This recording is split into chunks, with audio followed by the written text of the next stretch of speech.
성령이 말할 수 없는 탄식으로 우리를 위하여 친히 간구하시느니라. 마음을 감찰하시니까 성령의 생각을 아시나니 이는 성령이 하나님의 뜻대로 성도를 위하여 간구하시니라. 우리가 알거니와 하나님을 사랑하는 자 곧 그 뜻대로 부르심을 입은 자들에게는 모든 것이 합력하여 선을 이루느니라.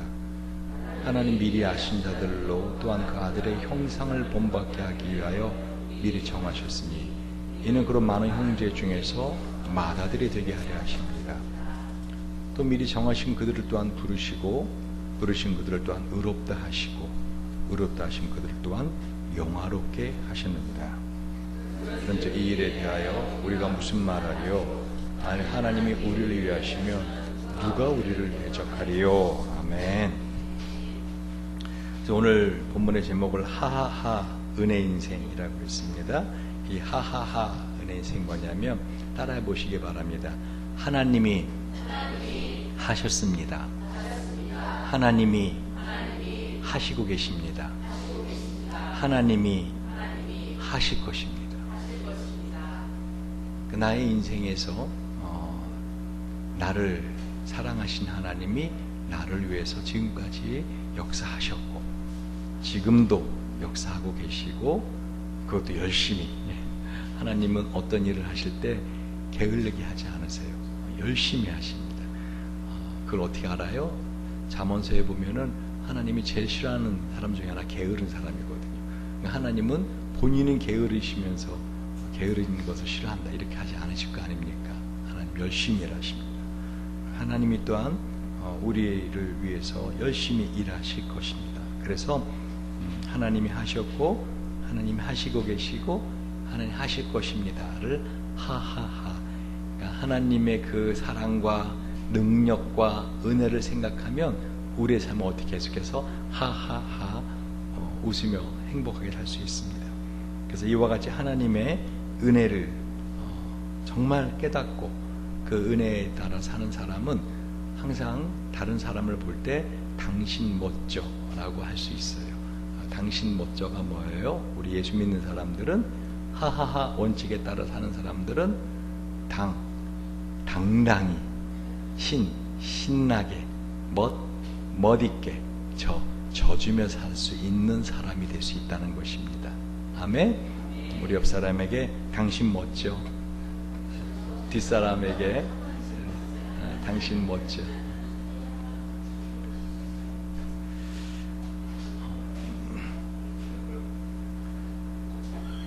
평생 성경을 이 붓으로 써서 이 말씀과 동행하며 하나님의 은혜를 전하고 있는 박재현이라고 하는 서예가가 있습니다. 구약 39권을 13살부터 37년간 매일 붓으로 써서 5,300장에 달하는 성경을 써서 그 성경의 높이가 4m가 되는 말씀 서예가라고 합니다. 그가 평생 말씀을 쓰게 된 배경은 이렇습니다. 어린 시절 아버지가 가정을 돌보지 않고 방탕한 삶을 사셔서 엄마가 집을 나갑니다. 그래서 엄마 없는 7살짜리 아이가 되죠. 7살에 혼자 버려졌을 때 어느 날 교회 종소리를 듣고 교회를 가게 됩니다. 저도 어렸을 때 교회 종소리를 새벽에 듣고 교회를 가게 된 게 처음 제 인생에 교회에 발을 들이게 된 건데, 거기서 친구가 성경을 줍니다. 성경을 보고 너무 감동해서 일주일 동안 이 성경만 읽다가 은혜를 받아버렸습니다.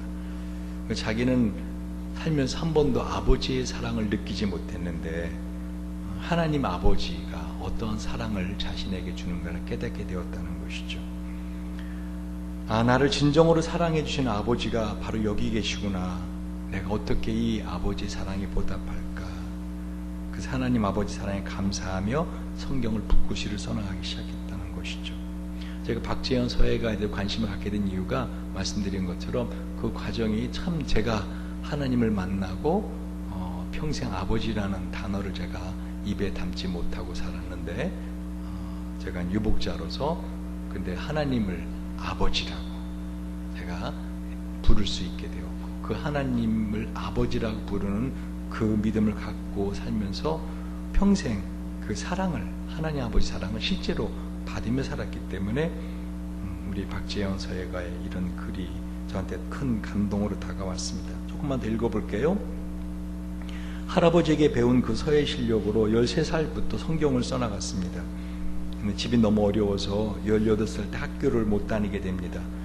도자기 공장을 다녔는데 어느 날 자꾸만 기침이 나와서 그리고 그 입에서 피가 나와서 병원에 가봤더니 폐결핵 이미 말기 부분으로 이젠 얼마 못 산다 사형 선고를 받았습니다. 그래서 이때 죽으면 죽으리다 기도원에 들어가서 금식하면서 하루에 18시간까지 성경을 붓으로 써나갔습니다. 그렇게 성경을 쓰는 동안에 놀라운 기적이 일어났습니다. 사실 폐결핵 걸린 사람은 잘 먹어야 되거든요. 근데 아예 금식을 해버리고 그렇게 성경만을 쓰는데 성경을 쓰면 쓸수록 자꾸 힘이 솟아나는 것입니다. 그래서 그 성경을 쓸 때 그 마음과 몸에 힘이 생겨서 그래서 병원에 가서 다시 한번 검사해달라고 했더니 폐결핵이 깨끗이 나았다는 겁니다. 그래서 1993년에 창세기부터 아모스까지 성경이 근데 불이 다 나서 다시 성경을 쓰기 시작해서 그 2000년도에는 그 서해 월드컵으로 불리우는 중국 국제 서법 대전에서 한국민으로서 유일하게 대상을 받습니다. 대한민국 미술대전 서예 부문에서 특선 작가가 됩니다. 전국 미자립 교회를 다니면서 또한 국제 선교사 로고스 그 배에 말씀의 벽을 세웠습니다. 그래서 그의 성경 글로 그 배에 말씀의 벽을 세웠고, 그래서 더 놀라운 사실은 하나님 앞에 이렇게 전적인 헌신을 하자 하나님께서 그에게 이와 같이 좋은 집도 주시고 경제적으로도 풍족한 삶을 살 수 있도록 하나님이 그의 남은 인생을 새롭게 복을 주시기 시작했다는 것입니다.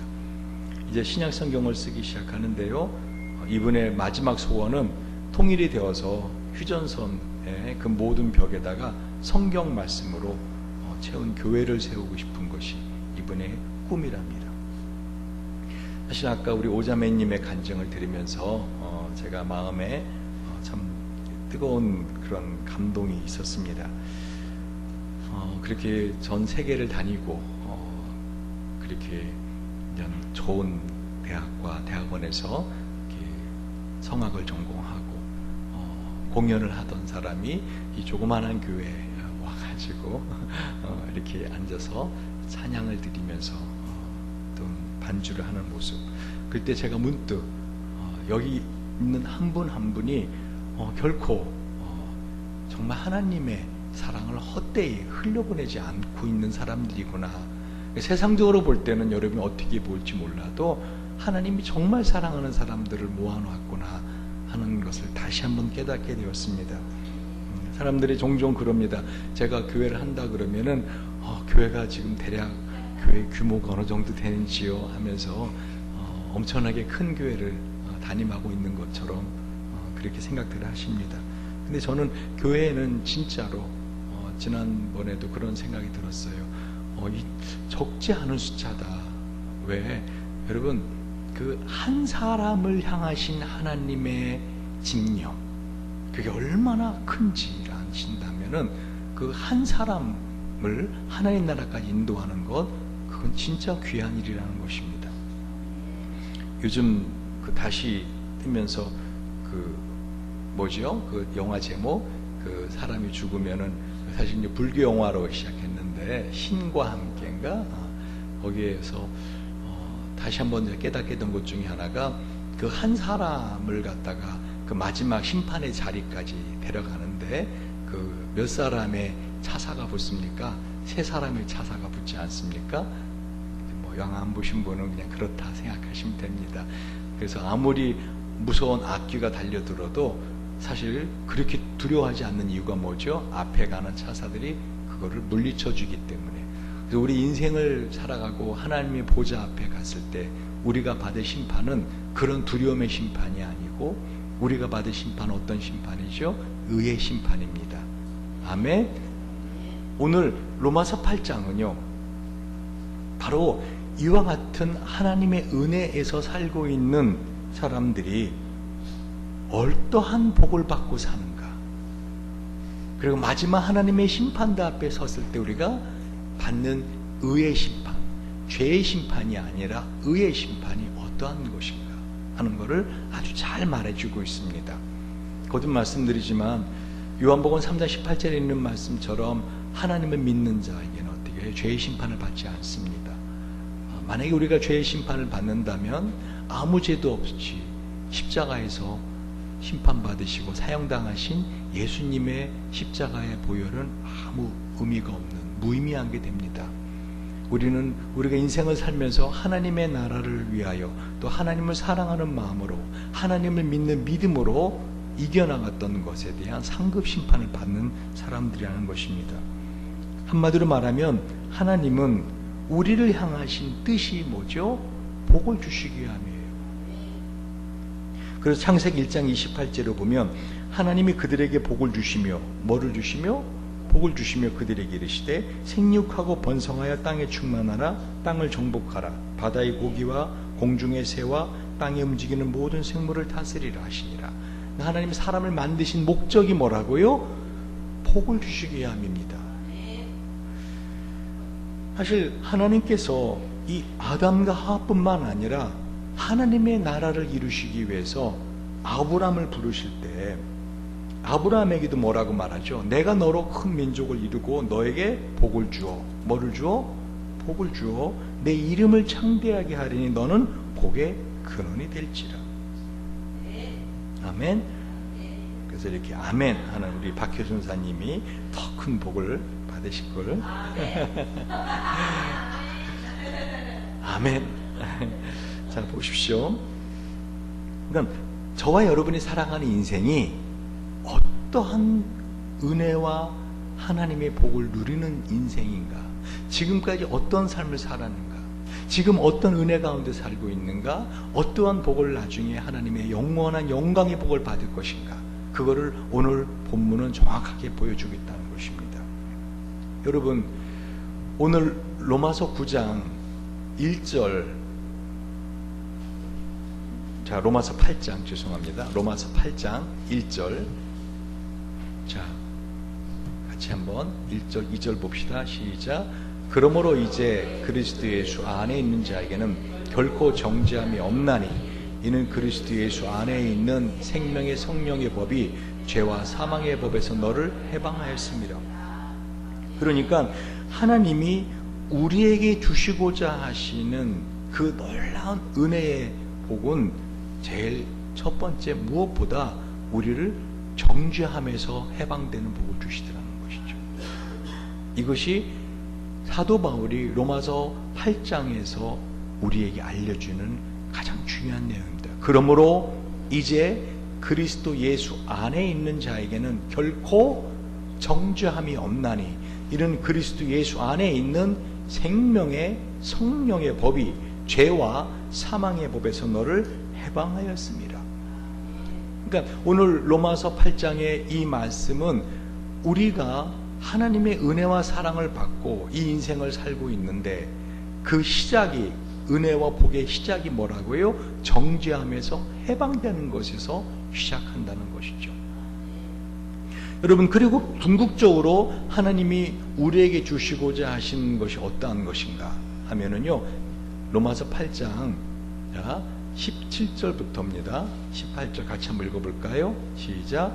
자녀이면 또한 후사 곧 하나님의 후사요 그리스도와 함께한 후사니 우리가 그와 함께 영광을 받기 위하여 고난도 함께 받아야 될 것이니라. 생각건대 현재의 고난은 장차 우리에게 나타날 영광과 좋게 비교할 수 없도다. 제가 지금 오늘 설교를 시작하면서 설교의 처음과 끝을 먼저 말씀을 드리는 겁니다. 하나님 우리에게 복된 인생을 보장하셨는데 그 복된 인생의 시작은 어디서 시작한다고요? 우리로 죄에서 해방되는, 정죄함에서 해방되는 것. 그리고 마지막 궁극적인 결론은 우리가 어떤 복을 받는다고요? 영원한 영광의 복을 받는 사람들로 하나님 우리를 부르셨다는 것입니다. 그러니까 저와 여러분이 이 땅에 살면서 지금 되어져 가는 상황을 보는 것이 아니라 이 하나님의 약속을 바라보고 그 하나님이 주실 복을 소망하고, 그래서 하나님이 어떤 자들을 기뻐하신다고요? 하나님이 살아계신 것을 믿는 자들, 그리고 그들에게 상 주시는 이심을 믿는 것을 하나님 기뻐하신다 그랬어요. 그러니까 뭐 이렇게 살던 저렇게 살던 뭐 지옥만 안 가면 감사하지 뭐, 그리고 어쨌든 인생은 내가 노력해야 되는 거지 하는 것은 아직도 이 하나님의 은혜가 뭔지, 하나님의 복이 뭔지를 깨닫지 못하고 사는 사람이라는 것입니다. 그러니까 저와 여러분은 지금 이 상황에서, 현재 이 상황에서 내가 간절히 바라는 하나님의 나라 가기까지 하나님 저에게 이것을 좀 허락해 주세요 라고 하는 것을 큰 꿈을 갖고 그 꿈을 위해서 기도하고 그 꿈을 기대하고 소망하고 사는 것을 하나님 어떻게 한다고요? 기뻐하신다는 것입니다. 그냥 물 흘러가듯이 이 세월의 물소리에 따라서 그냥 흘러가는 그런 인생은 죽은 물고기와 같습니다. 이 물살을 거슬려서, 상황을 거슬려서 지금 현재 상황은 도저히 내가 소망하는 것이 이루어질 수 없을 것 같지만, 그러나 하나님이 허락하신다면 하고 그 하나님을 바라보고 소망하고 꿈꾸며 살아가고 그 꿈을 기도하고 기대하는 인생을 하나님 기뻐하신다는 것입니다. 그래서 아브라함이 하나님 앞에 복의 근원으로 불림 받았을 때 몇 살이었죠? 75세. 성경을 보시면 압니다. 창세기 12장 2절을 보시면 아시겠지만요, 12장 4절에 뭐라고 되어 있는지 아십니까? 이 아브라함이 여호와의 말씀을 쫓아갔고 그의 나이 75세였더라. 그러니까 아브라함이 쫓아갔던 말씀이 뭐예요? 이에 아브라함이 여호와의 말씀을 쫓아갔다 그랬잖아요. 그러니까 그 살던 고향 갈대우를 떠나서 갈 바를 알지 못하고 무조건 고향을 떠나서 하나님이 가라는 곳으로 정처 없이 나그네 인생을 시작하였다는 것입니다. 근데 그가 쫓아갔던 말씀이 뭐예요? 자녀를 주신다는 거였어요. 몇 살에? 75세. 몇 살에 아이를 안게 되죠? 이삭을? 100살에. 성경은 뭘 보여주는 거예요? 저와 여러분의 인생이 지금 너의 상황으로는 너가 꿈꾸는 것, 그거를 가질 수 없다. 나중에 확실하게 100살 되었을 때 주시잖아요. 절대 가질 수 없다. 너의 능력으로는 절대 가질 수 없는데, 그럼 너가 정말 그걸 바라고 꿈꾸고 그걸 해주실 하나님의 능력을 믿고 하나님의 사랑을 믿는다면, 아브라함이 100살에 이삭을 아는 것처럼 내가 너의 꿈을 이루어주겠다라는 약속인 것입니다. 아멘. 여러분이 어떤 꿈을 꾸고 있는지는 저는 모릅니다. 그러나 우리 교회적으로는 꿈을 꾸는 것이 있습니다. 그렇죠? 저희 교회가 3,000명의 선교사를 파송하는 3만 명의 셀리더들이 양성되는, 그래서 그 중심에 서서 우리 교회는 30명의 선교사를 파송하고 300명의 셀리더를 양성하는 교회를 꿈을 꿉니다. 더 나아가서는 세계 선교 기지 도시를 하나님께서 교회들을 연합해서 세우실 것을 꿈을 꾸고 있습니다.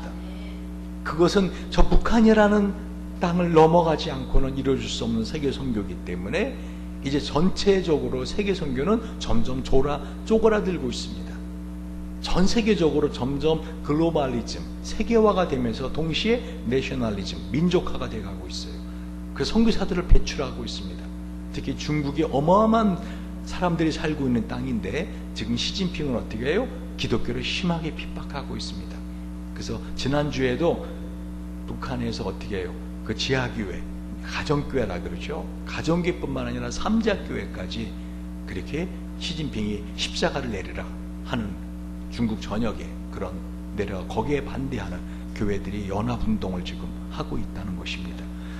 한마디로 말하면 점점 기독교는 어떻게 해요? 영적인 전투에서 겉으로 볼 때는 밀려나는 것 같지만, 그러나 사실 내적으로 어떻게 해요? 한마디로 껍데기들은 바람에 날려가고 알맹이들은 안으로 모여들면서 하나님의 나라는 강해지고 있다는 것입니다.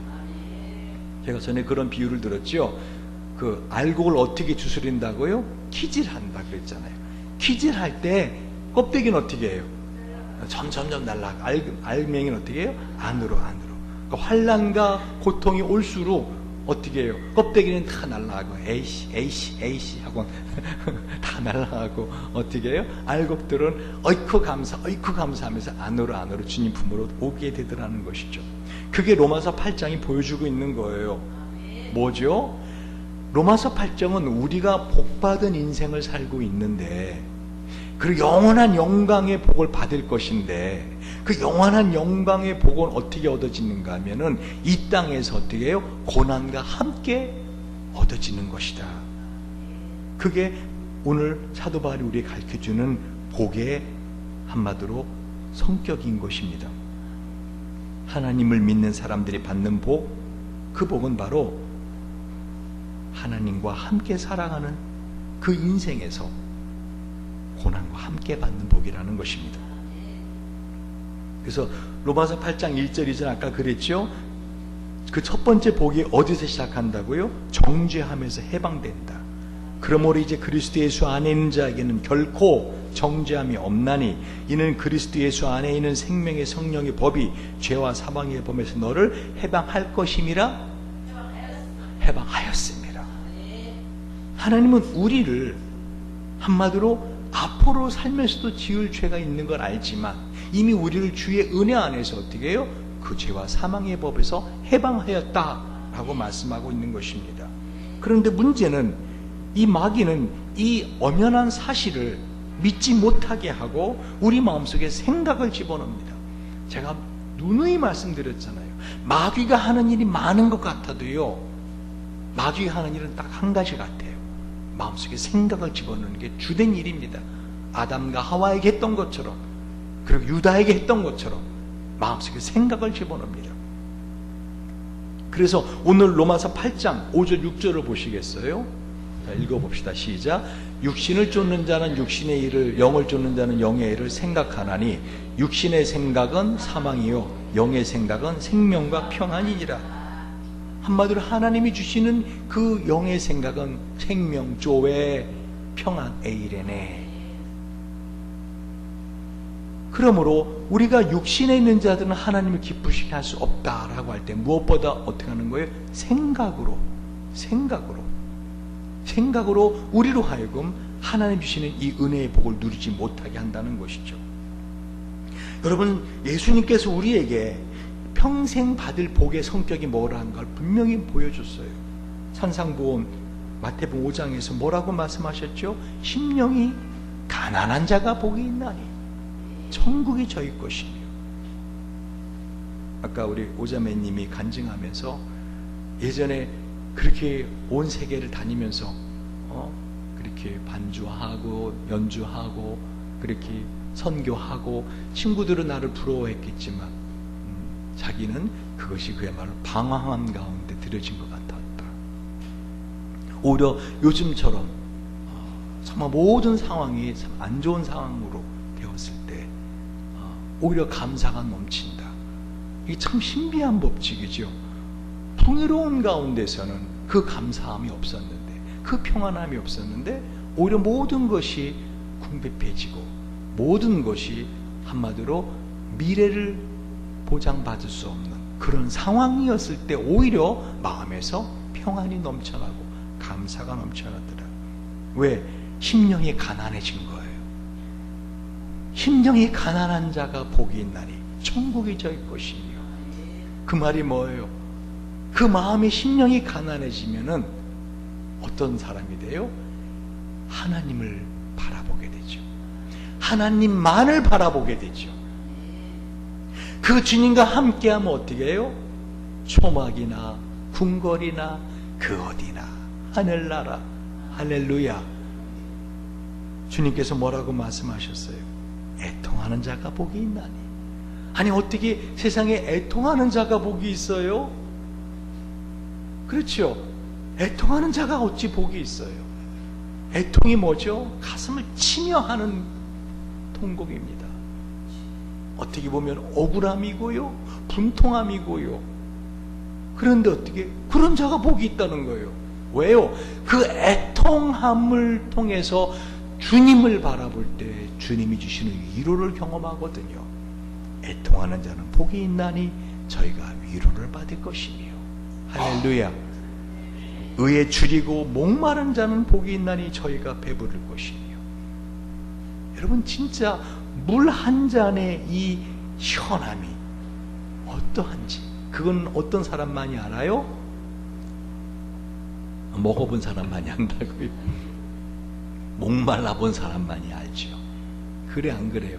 목말라 본 사람만이 그 물 한 잔에, 그죠? 그 시원함과 그 힘줌을 목말라 본 사람만이 아는 거예요. 그러니까 하나님은 우리를 사랑하시는데요, 잘 들어보세요. 하나님은 우리를 사랑하시는데 우리 인생에서 복을 주시기 원하시는데 그 복을 어디다 싸서 주신다고요? 고난과 환난이라는 포장지에 싸서 주신다는 거예요. 그러니까 여러분이 포장지만 버리면은 그 안에는 복을 버리는 거예요. 오늘 바울은 로마서 8장에서 우리에게 그거를 말씀해 주고 있는 것입니다. 그러니까 마귀는 우리로 하여금 이 인생에 살면서 하나님의 이 놀라운 축복을 누리고 살지 못하도록 우리 마음속에 생각을 집어넣는다는 것이죠. 그래서 이와 같이 육신의 생각은 사망이요 영의 생각은 생명과 평안이니라. 생명, 조에 기쁨이죠. 조이가 나온 말입니다. 평안, 에이레네. 어떤 상황이 되어도 마음이 내 영혼 평안해, 내 영혼 평안해. 이런 상태의 복을 하나님 우리에게 보장하고 있다는 것입니다. 오늘 특별히 저 로마서 8장 26절을 부분으로 본문으로 한번 주목해 보기 원하는데요, 이와 같이 인생을 살아갈 때 26절 읽어봅시다. 시작. 이와 같이 성령도 우리 연약함을 도우시나니 우리가 마땅히 빌 바를 알지 못하나 오직 성령이 말할 수 없는 탄식으로 우리를 위하여 친히 간구하시느니라. 27절. 마음을 관찰하시는 이가 성령의 생각을 아시나니 이는 성령이 하나님의 뜻대로 성도를 위하여 간구하심이니라. 그러니까 우리가 인생을 살아가면서 당하는 모든 고난은 하나님 우리를 사랑하시는데 나한테 왜 이런 고난을 주시나? 그죠? 그런데 그게 뭐였다는 거예요? 장차 하나님의 나라에서 받을 영원한 영광과 바꿀 쿠폰이었다는 거예요. 영광과 받을 쿠폰. 여러분 혹시 요즘 커피 마시면은 커피숍에서 그거 도장 찍어주는 거 알아요? 그 몇 개 보통 찍으면은 커피 한 잔 줘요? 10개. 그 9개 찍어가면은 줘요, 안 줘요? 아니, 하나 겨우 부족한데 그래도 줘요, 안 줘요? 안 줘요. 딱 10개 찍은 거 갖다 줘야 커피 한 잔 줘요. 저는 그 쿠폰 찍히는 걸 보면서요, 아, 하나님의 나라는 이 인생을 살아가면서 쿠폰 찍는 거구나 하는 걸 깨달았다니까요. 내가 인생을 살면서 고난이 있을 때 그것으로 불평불만하면 어떻게 해요? 쿠폰 없어요. 감사할 때 할렐루야, 오히려 하나님이 하셨고 내 인생 하나님이 하셨고 하나님이 하시고 계시고 하나님이 하실 거야 라고 믿고 감사함으로 그 고난을 받아들일 때 쿠폰이 하나 꾹 눌러진다는 거예요. 그래서 10개 다 채워지는 날 어떻게 해요? 주님 앞에 갔을 때 내놓는 거죠. 더 놀라운 사실은요, 10개 다 채워진 쿠폰 여러 장 가져가면 여러 장 주는 거 알아요? 그래 안 그래요? 쿠폰 10개 채워진 거 9개 가져가면 9장 줘요. 그래 안 그래요? 하나님 우리가 인생을 살면서 10개 다 채워진 쿠폰 차곡차곡 모으게 하시는 겁니다. 그래서 로마서 8장 아까 12절 13절 그렇게 말씀드리지 않았어요? 자녀이면 또한 후사 곧 하나님의 후사요 그리스도와 함께한 후사니 우리가 그와 함께 영광을 받기 위하여 고난도 함께 받아야 할 것이니라. 생각컨대 현재의 고난은 장차 우리에게 나타날 영광과 좋게 비교할 수 없도다. 그러니까 내가 지금 받는 쿠폰은 허접한 쿠폰 같은데, 그런데 이 쿠폰이 바뀌어지는 건 어마어마한 영광의 상급으로 우리에게 주신다는 것입니다. 그런데 이 인생을 살아가는데 이 사실을 알고 있지만은 우리 마음이 연약해요. 그러니까 가끔가다 어떻게 해요? 범죄도 합니다. 어떤 분은 가끔가다 선하게 살고 늘상 범죄하는 분들도 있지만 그래도 가끔가다 범죄한다 합시다. 우리가 연약합니다. 가끔가다 세상의 미혹에 넘어집니다.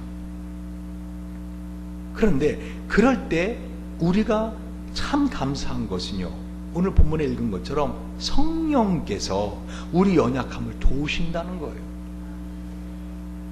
여러분, 우리가 기도를 하는데요, 이 기도가 하나님의 뜻대로 하는 기도인지 아닌지 우리는 알 수 없어요. 제가 만약에 그 고등학교 졸업하고 나서 정말 저는 사관학교로 가고 싶었고 육사를 입학까지 해서 나왔을 때 제 마음에는 엄청난 분노가 있었거든요. 아까 오자매님이 하나님에 대한 분노다. 근데 저한테도 그 하나님에 대한 분노가 있었어요. 내가 잘못한 것도 아닌데, 내가 공부 못하거나 내가 몸이 연약해서 한 것도 아닌데 왜? 하면서 하나님에 대한 분노가 엄청났어요. 특히 새벽에 자전거 타고 그렇게 새벽 3시 반에 일어나서 차 닦으러 매일 알바할 때 세우는 차들, 봄, 여름, 가을은 할 만한데 겨울에 추운데 그 새 차를 제가 나중에 40 몇 대까지 닦았어요. 매일 아침마다. 그렇게 하면서 왜 몸살이나 손가락 끝이 아픈데도 나는 왜 이 자전거를 타고 이 겨울에 이 새벽을 가야 되는가 하는 그런 울분이 내 안에 있었다고요. 근데 지금 와서 가만히 돌아보니까요, 제 인생에서 가장 하나님의 사랑과 은혜를 받았던 때가 바로 그 대학 시절이더라고요.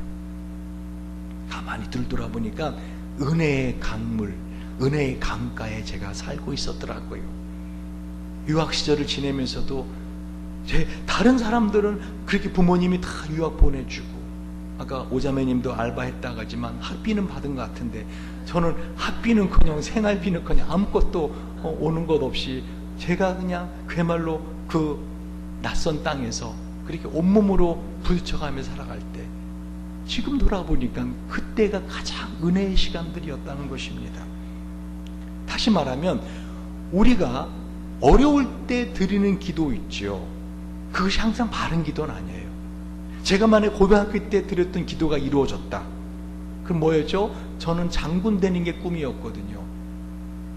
그래서 저랑 같이 공부했던 친구들이 지금 대부분이 이제 별 2개 단전 사단장들 됐습니다. 이 친구들 만나면 하는 말이, 공통적으로 하는 말이 그거예요.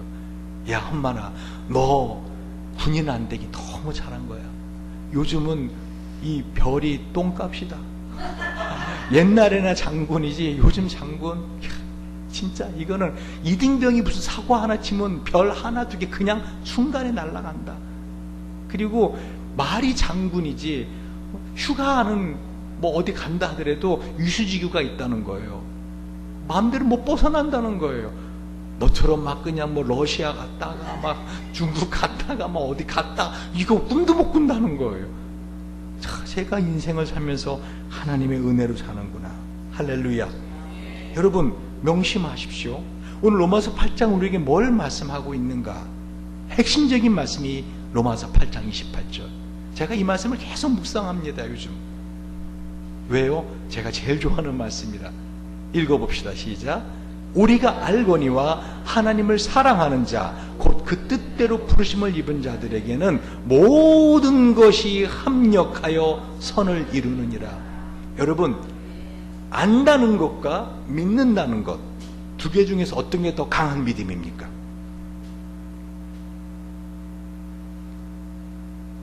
예를 들면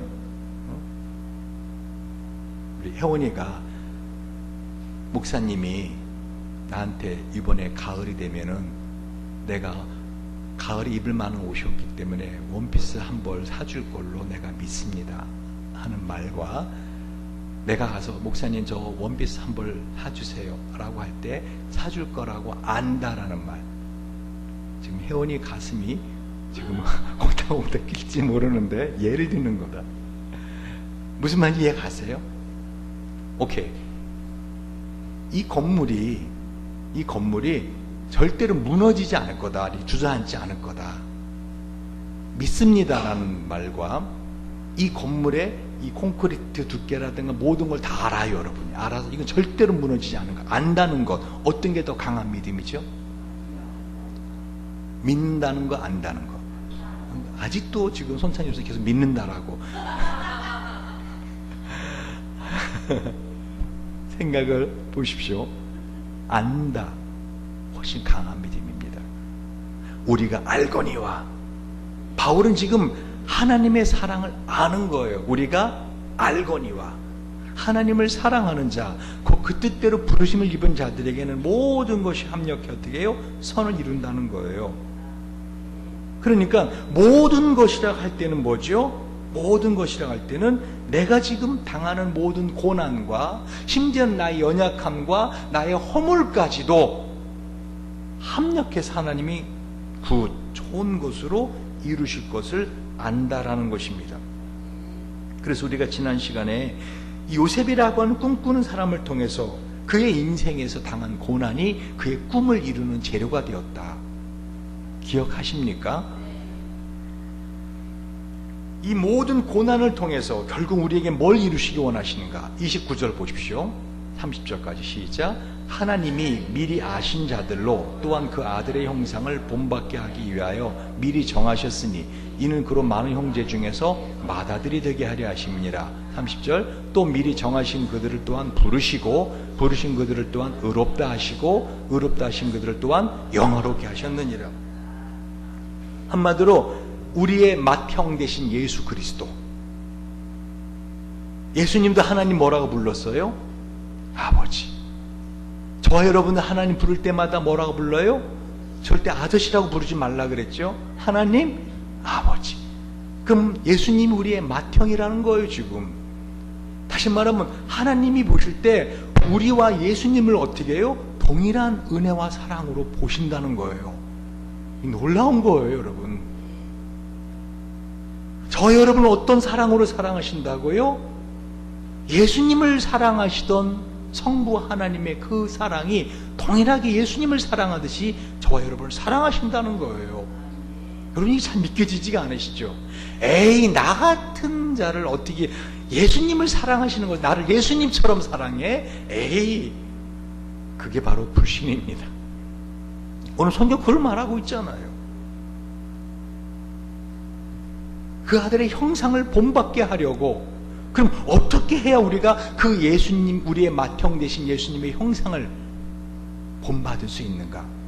히브리서 5장 8절을 보면은요, 그가 아들이시라도, 그가 예수님이 아들이시라도 받으신 고난으로 순종함을 배웠다라고 말씀하고 있어요. 저와 여러분이 인생을 살면서 왜 고난을 당하는지 이제 이해가 되시겠어요? 그 고난을 통해서 뭐를 배우게 하려는 거예요? 우리로 순종함을 배우는 거죠. 말씀에 순복하는 거예요. 하나님의 뜻에 순복하는 거예요. 할렐루야. 그래서 우리로 어떤 형상을 본받게 해요? 예수님의 장성한 분량에 이르는 형상을 본받게 하기 위함이라는 거예요. 그러니까 우리의 연약함과 허물로 인해 고난과 환난이 옵니다. 인생에서. 그죠? 우리의 죄로 인해서 환난, 고난이 올 수 있어요. 근데 그것을 믿음으로 이겨낼 때 고난 가운데 주저앉아서 두려워하고 그 닥칠 고난을 미리 염려하고 걱정하고 그러는 것이 아니라 어떤 고난이라도 어떻게 해요? 나와 함께 하시는 하나님, 나를 사랑하시는 하나님, 이 모든 것까지 합력하여 선을 이루실 하나님을 바라고 믿는 자들에게는 그 믿음을 어떻게 해요? 의롭다 하기는 상급의 근거가 된다니까요. 이거 참 어떻게 제가 이해를 할까? 제가 오늘 아침에 우리 손찬희 집사님이 그 슬리퍼를 신고 교회로 왔어요. 여러분 주의 깊게 안 보시죠? 맨발로 발은 퉁퉁 부어가지고 신발이 안 들어가는 거예요. 발이 퉁퉁 부어가지고 발등이만 해요. 아주 복스럽게 생겼어요. 보니까 목사님 벌에 쏘여가지고요, 그거는 이게 허벅지부터 장단지가 아주 탱탱 부었어요 지금. 그래서 만져보니까 막 열이 나, 뜨끈뜨끈 나요. 그래서 얼음찜 하라고 제가 얼음찜 갖다가 주면서 기도를 해줬어요.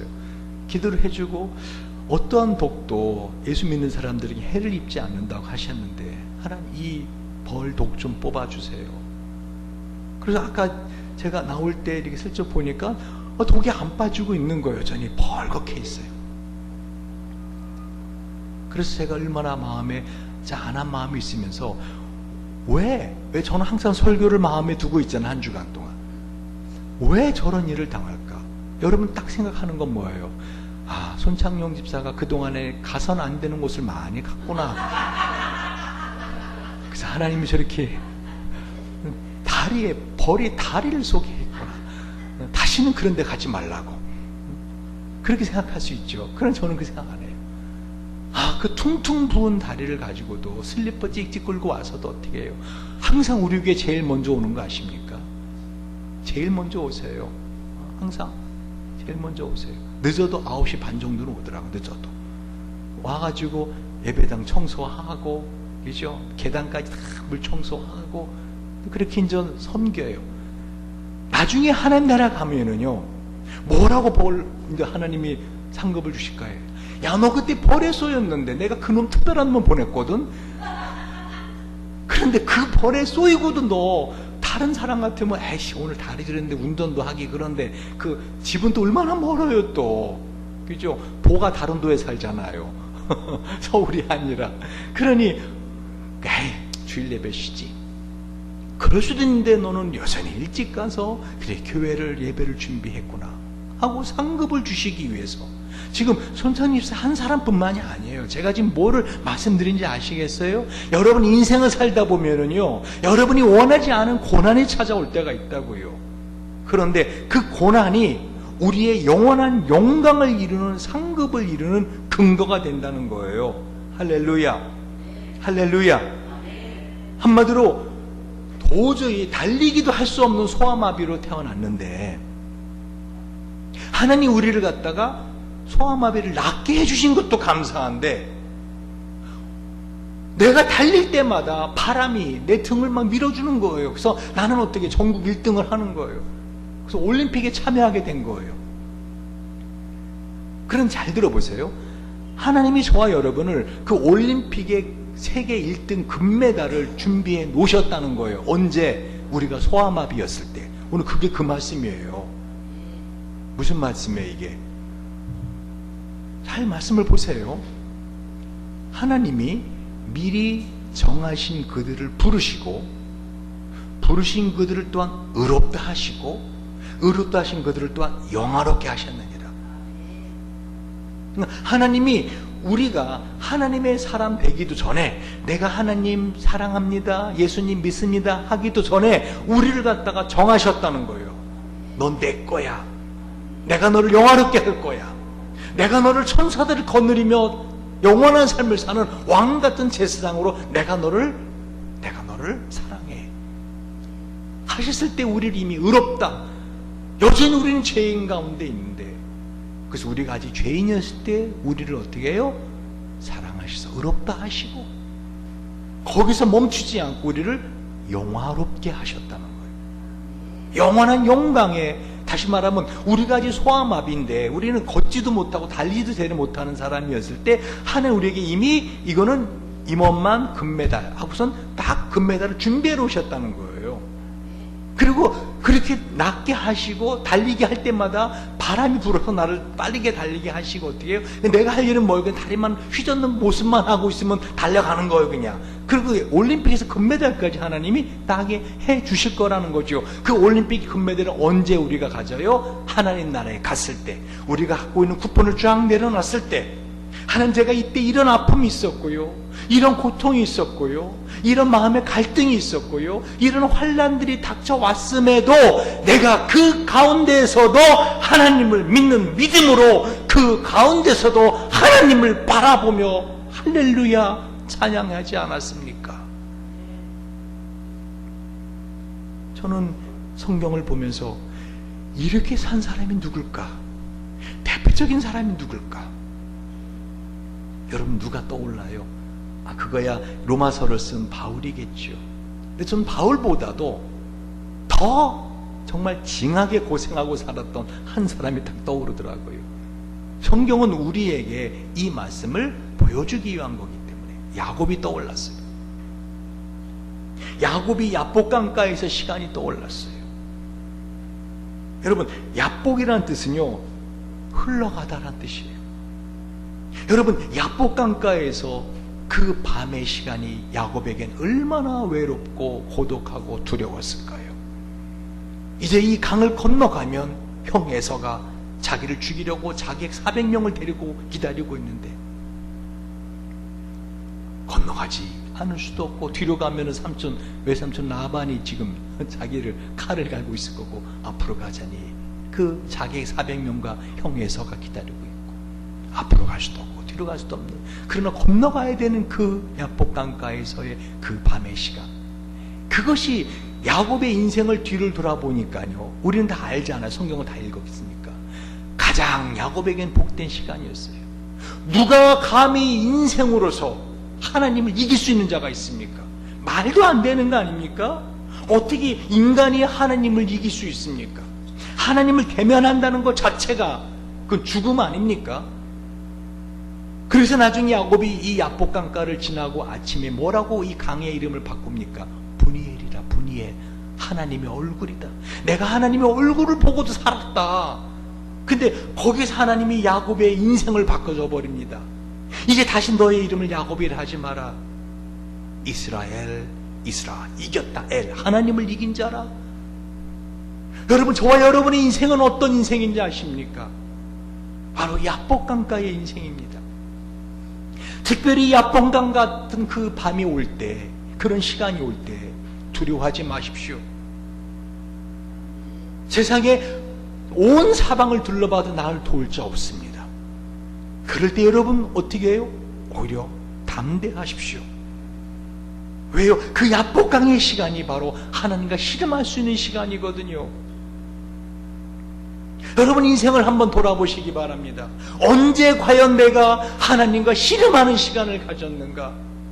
하나님 살려주시옵소서. 하나님 아니면 저를 도울 자가 없나이다. 근데 그 시간이 복된 시간이었다는 거예요. 할렐루야. 말씀을 정리합니다. 오늘 바울은 우리의 인생이 하나님의 복을 받는 인생이다 라고 말을 해주고 있는 것입니다. 그러므로 이와 같이 말도 안 되는, 즉 하나님의 사랑과 은혜를 받고 있는데, 그 은혜와 사랑은 나의 어떤 행한대로가 아니라 하나님의 예정하신 대로 되어지는 것이죠. 그러니 31절에 이런 말이 나오죠. 자, 읽어보세요. 시작. 그런즉 이 일에 대하여 우리가 무슨 말하리요? 만일 하나님이 우리를 위하시면 누가 우리를 대적하리요? 한마디로 마귀가 옆에서 안이 꼽다는 거지요. 말도 안 돼요. 하나님, 저 인생 어떤 인생 사는지 알잖아요. 그때는 인간이라고 그러죠. 마귀가 저 인간 어떤 인간인지 알잖아요. 어떻게 저 인간에게 저런 복을 주실 수 있어요? 어떻게 그 수많은 천사를 거느리며 사는 영원한 영광의 그거를 하나님 금메달을 그에게 줄 수 있어요? 말도 안 돼요. 라고 하면 주님이 뭐라고 하실까요? 마귀에게 오늘 이 말씀 하시는 거예요. 하나님이 우리를 위하는데 누가 우리를 대적하리요? 하나님 하신 말씀은 딱 하나죠. 뭐죠? 한 번만 더 입 눌려. 입 찢어서 아주 대추남에 걸어놓을 거니까. 그죠? 내가 하겠다는데, 하나님 그러신데, 내가 사랑한다는데, 내가 사랑하고 내가 그를 위한다는데 누가 우리를 대적하리요? 여러분, 제가 예화 하나 들고, 제가 원래 동영상을 앞부분에 보여주는데 제가 동영상 하나를 제가 준비를 했어요. 이 동영상을 가만히 보면서 여러분, 자신의 지난 세월 동안에 야복강 같았던 때가 언제였는가? 오히려 그 시간에 나에게 주신 하나님의 은혜가 어떠했는가를 생각하시며 감사해 보시기 바랍니다. 이 예화는 다른 게 아니라 여러분이 너무나 잘 아는 딱 그 음을 들으면은 아 하는 나보코라고 하는 오페라입니다. 베르디의 오페라. 이 바벨론이라는 나라에 70년 동안 이스라엘은 포로 생활을 합니다. 바벨론의 노예로 끌려가서 노예 생활이 얼마나 힘듭니까? 항상 긴장되고 항상 두렵고 고달픈 인생이죠. 쉼이 없는 인생입니다. 70년간의 포로 생활을 하면서 이 히브리 노예들이 부르는 바로 히브리 노예들의 합창입니다. 그들의 노래가 시편 137편 1절에 근거합니다. 우리가 바벨론의 여러 강변 거기에 앉아서 시온을 기억하며 울었도다. 여러분, 진정한 감사는요, 진정한 감사는 바로 이 바벨론의 강가에서 야뽕과 같은 그 밤의 시간에 하나님이 지난 과거에 나에게 어떤 은혜를 주었는가, 그거를 생각할 때 뱃속에서도 우러나오는 감사입니다. 예루살렘 성전을 바라보며 그들은 울었습니다. 그들이 당하는 고난을 이 오페라로 만든 것이 나부코예요. 이 나부코라는 말이 이탈리 말인데요, 이게 무슨 말인가 하면 바로 그들을 압제하던 이 바벨론 왕의 이름 느부갓네살, 그 이름이 이탈리 말로 나부코예요. 마귀입니다. 이해가세요? 우리 인생을 살아가는 동안은요, 우리는 노예 생활을 하는 거예요. 공중 권세 잡은 마귀의 압제를 받고 있다고요. 그래 안 그래요? 우리가 조금만 잘못하면 마귀는 우리 마음속에 생각을 집어넣어서 막 괴롭힘을 줍니다. 우리 조금만 어려우면 우리 마음속에 두려움을 집어넣어 줍니다. 우리가 조금만 상황이 힘들어지면 우리 마음에 어떻게 염려를 집어넣어 줍니다.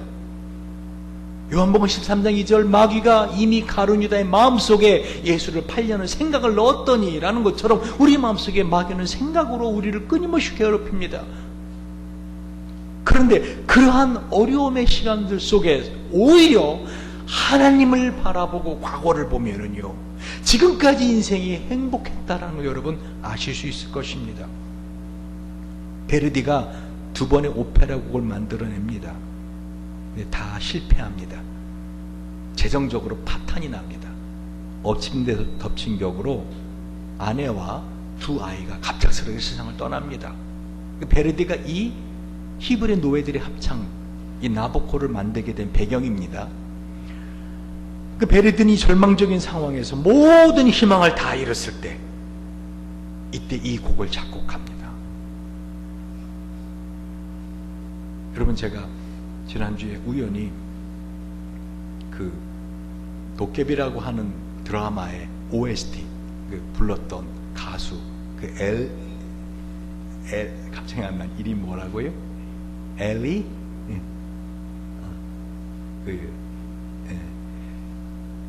그 여자 가수의 그 고백을 텔레비전 잠깐 봤어요.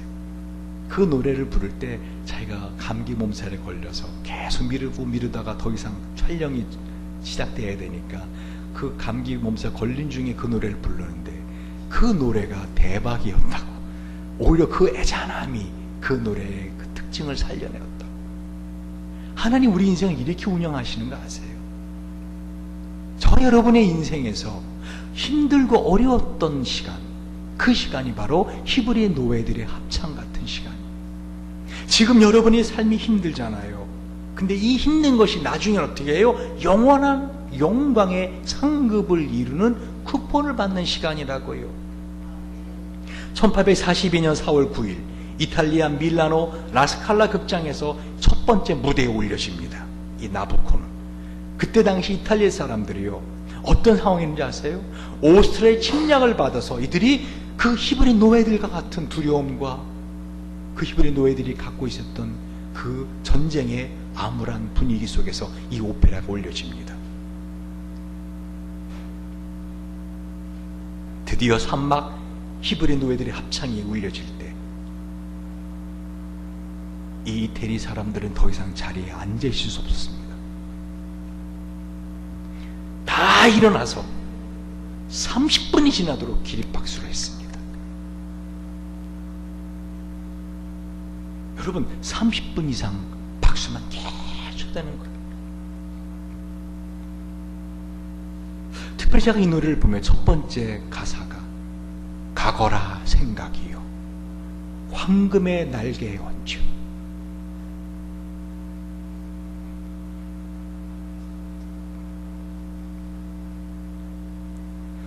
제가 이거를 나부코를 계속 들으면서 제 지난 인생을 돌아봤어요. 나의 과거의 인생에서 하나님이 어떤 위로가 있었는가? 시편 34편 18절에 야훼는 마음이 상한 자를 가까이 하시고 중심으로 통회하는 자를 구원하시니로다. 32편 21절 22절에 야훼를 찬송할지어다 견고한 성에서 그의 놀라운 사랑을 내게 보이셨음이로다. 내가 놀라서 말하기를 주의 목전에서 끊어졌다 하였사오나 내가 주께 부르짖을 때 주께서 나의 간구하는 소리를 들으셨나이다. 주께서 나의 간구하는 소리를 들으셨나이다. 여러분 어려움 가운데 있으십니까? 하나님께 간구할 시간입니다. 과거를 돌아보십시오. 그 시온의 과거에 찬란했던 시간들, 그곳에 있을 때는, 그 시간이었을 때는 그렇게 감사를 몰랐어요. 그러나 지금 히브리 노예가 되어서 바벨론 강가에서 그때를 생각하니 그게 은혜였구나. 그 시간이 나에겐 참 행복한 시간이었구나. 같이 한번 우리 이 동영상을 보면서 자신의 과거를 돌이켜보고 감사하며 주님 앞에 이런 은혜 주신 것을 감사합니다. 같이 한번